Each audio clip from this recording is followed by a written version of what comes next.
It's my body.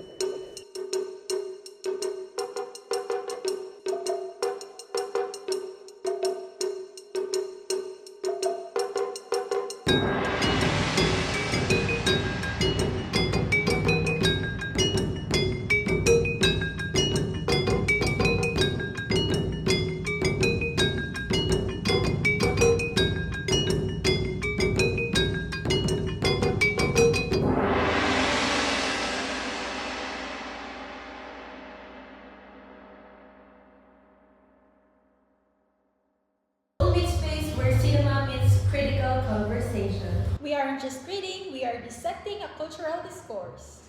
So join our conversation and don't be just an echo. Be a tinig.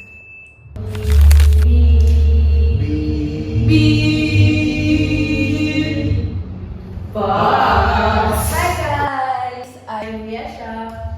I'm Dane. I'm Irvin. And I'm Maha. And welcome to Big Bang! Kaya naman guys, give me that beat.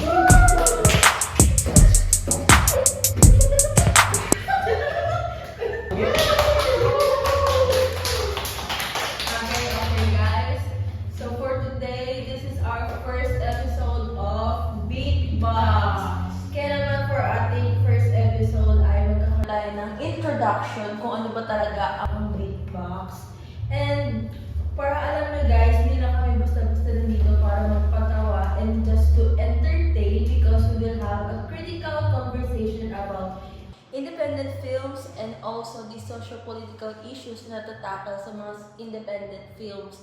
And malalaman natin yun sa pamamagitan ng mga paggamit mga film reviews. Pero kayo ba, may mga, alam mo kayo mga film reviews na? Ako may ako.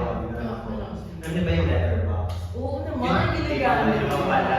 Yung letterbox is like yun yung pinaka-popular ang film lovers or film enthusiasts. Tapos, yun yung parang app na wherein yung mga film enthusiasts, doon sila magre-review ng mga new films or mga films na napanood nila. Like para after nila panoorin, doon nila i-review like kung satisfied ba sila or hindi. Tapos pwede rin makapag-create doon ng parang community or discussion.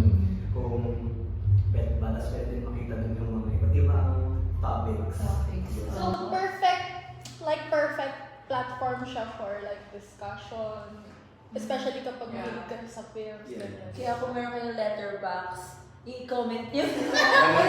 First is actually, hindi siya ganun ka-popular. Popular siya pero at the same time, hindi siya ganun ka-wide sa buong like sa lahat ng tao. Lalo na siguro sa mga, Underrated pa siya. lalo na sa mga independent films. Yeah. Oo, Yun yun yung alam ko, parang Hollywood films, Yeah. mga mainstream talaga.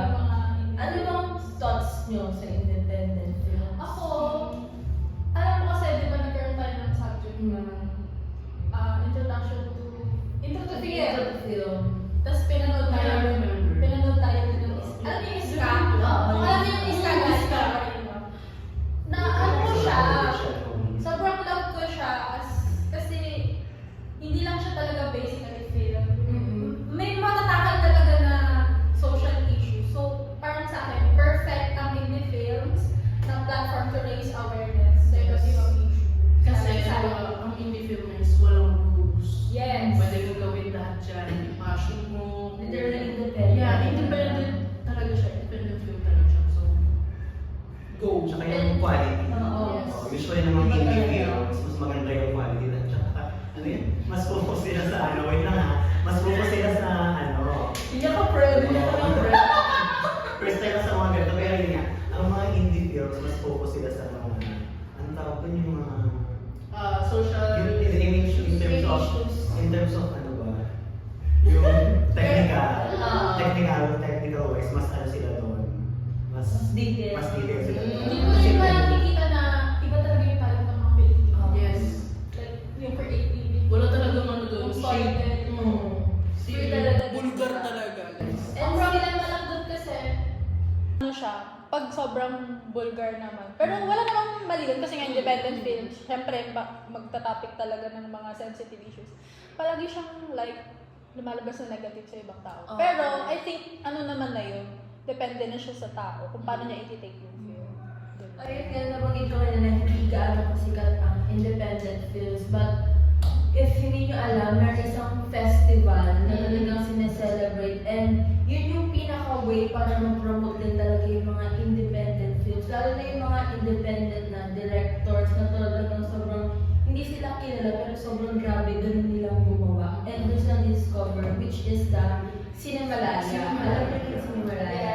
Yes. So, do you have any thoughts sa Cinemalaya? Once na nakapas ka ng film dyan, Grabe. ang ganda ng pangalan mo. Mm-mm. Yun ang thoughts ko dyan. Once na nakapasa ka ng isang indie films or kahit anong films, sobrang ganda na ng name mo sa resume mo. And, At saka from the word itself na Cinemalaya. Parang Oh, grabe, sobrang grabe yung malaya word niya. Parang ano siya, perfect siya na film festival. Kasi bukod sa napopromote yung mga, hindi naman maliit, pero yung mga director na hindi kilala, pero magaling sa craft nila. Parang dun sila nabibigyan ng spotlight. Yeah. Pero Mas hindi mo masasabi na, makapasok kasi may Oo. standard sila. hindi mo masasabi na iba talaga yung independent sa mga mainstream films. Iba pa rin talaga yung mga indie film. Totoo. Kaya, nung mga times na nanonood ako ng mga Cinemalaya films, lalo na as part siya ng subject natin, na-realize ko na meron talaga silang iisang tema, which is, yun nga, malaya sila na kapag-express ng issues kung ano ba talagang totoong nangyayari sa lipunan natin.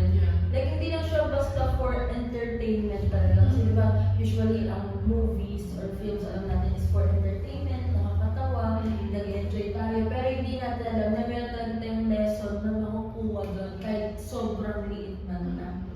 o kumbaga, meron silang patagong mensahe sa film na yun. Lalo na sa gobyerno natin. May purpose talaga yung May mga purpose film. talaga. Hindi lang siya like, Basta makagawa lang. makagawa lang. Hindi. Tsaka di ba, sinasabi kasi indie films, walang pera dyan, mga ganun. Ay, hindi. Which is hindi naman Passion talaga na yung din kasi. purpose. Oo. Passion talaga siya. Passion talaga eh. Pero hindi naman sa walang pera. Oo. It's a matter of ano lang talaga, na parang kulang talaga sa pag-promote Oo. ng indie film. Kulang ng suporta guys sa Oo. gobyerno. Yes, totoo. Yun yun. You know, kasi nga, Parang malalaser tayo dito. Kaya naman guys, huwag na tayo masyado mag-spoil kasi marami pa tayong mga susunod na episodes. Yes. Pero yung mga napag-usapan natin is actually like a collective meaning kung bakit nga ba beatbox yung tawag sa atin, di ba? So, unahin natin sa beat. So, yung style ng beat natin is capital na B. B. Oo.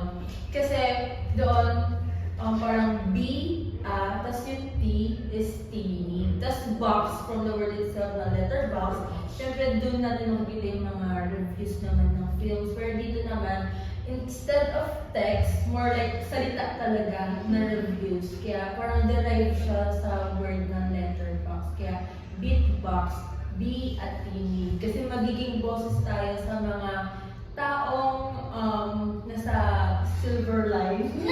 Nasa laylayan. And lalo na yung mga independent films. yes. Mas magiging tulay tayo para mas maintindihan ng mga tao Mas maging kung para open. saan nga ba talaga ang mga independent films. Yes. Kaya naman, dahil dyan, yung susunod nating episode, para lang ma-spoil sila ng konti, is about independent films, the cinema of courage. So, kung mag-isip kayo ng one word, if you will describe it ng one word, yung next episode natin, ano yun at bakit? Wala explanation, one word lang. Knowledge. Wow! Knowledge. Knowledge tayo. Yes. Ako ano? Who? Ako naman ano? Art.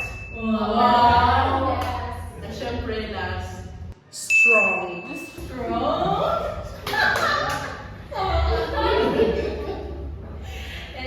that, that's the end for our first episode. Let's keep it short para mas natatandaan yung mga information na sinasabi namin. Yes. And para marami pa tayong mapag-usapan sa susunod na episode, ihati-hatiin natin siya. So that's it for the first episode of Beatbox. And please start with the B